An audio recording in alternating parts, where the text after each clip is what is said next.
بسم اللہ الرحمن الرحیم۔ ہماری آج کی ویڈیو صدقہ فطر کے بارے میں ہے کہ فطرانہ کتنا ادا کرنا ہے، کن لوگوں کو دینا ہے اور یہ کب تک ادا کرنا ہے، اور جن لوگوں نے رمضان کے روزے نہیں رکھے یا نماز تراویح ادا نہیں کی تو کیا ان پر بھی یہ ادا کرنا واجب ہے۔ آج کی اس مختصر سی ویڈیو میں آپ کو صدقہ فطر کے تمام مسائل سے آگاہ کریں گے تاکہ آپ کے ذہن میں اس کے حوالے سے کوئی سوال باقی نہ رہے۔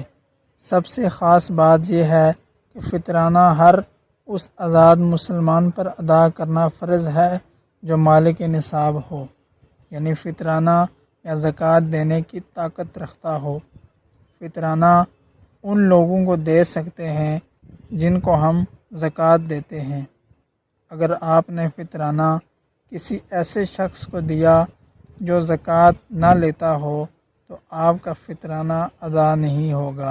اب سوال یہ ہے کہ جن لوگوں نے بھی رمضان کے روزے نہیں رکھے یا پھر نماز تراویح ادا نہیں کی تو کیا ان پر فطرانہ ادا کرنا واجب ہے؟ تو یہ بات یاد رکھیں کہ کسی بھی وجہ سے کوئی بیمار تھا یا مسافر تھا یا بغیر کسی شرعی عذر کے اس نے روزے نہیں رکھے تو تب بھی اس پر فطرانہ ادا کرنا واجب ہے۔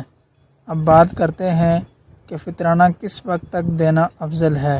تو یاد رہے کہ عید کی نماز سے پہلے فطرانہ ادا کرنا ہے، لیکن اگر کسی نے رمضان میں بھی ادا کر دیا تو تب بھی دے سکتے ہیں۔ اب فطرانہ کی مقدار کے بارے میں بات کرتے ہیں۔ فطرانہ گندم یا اس کے آٹے کے حساب سے 1 کلو 920 گرام بنتا ہے، یعنی 2 کلو سے 80 گرام کم۔ آپ اس لحاظ سے گندم بھی دے سکتے ہیں اور آٹا بھی دے سکتے ہیں، بس جو آپ کو بہتر لگے یہ ایک فطرانہ ہے۔ اسی طرح کھجور، کشمش یا پھر جو یہ 3 کلو 840 گرام بنتا ہے، یعنی 4 کلو سے 160 گرام کم۔ محتاط انداز میں 4 کلو لگا لیں۔ ان تینوں میں سے کوئی بھی چیز جو آپ آسانی سے دے سکیں وہ دے دیں، یہ بھی ایک فطرانہ ہے۔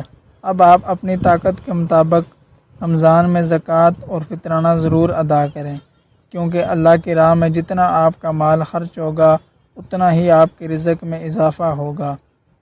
میری اللہ تعالیٰ سے دعا ہے کہ وہ ہمیں رمضان کے مبارک مہینے میں اپنی رحمتوں سے مالا مال کر دے۔ میرا سنانا اور آپ کا سننا قبول و منظور فرمائے، آمین ثم آمین۔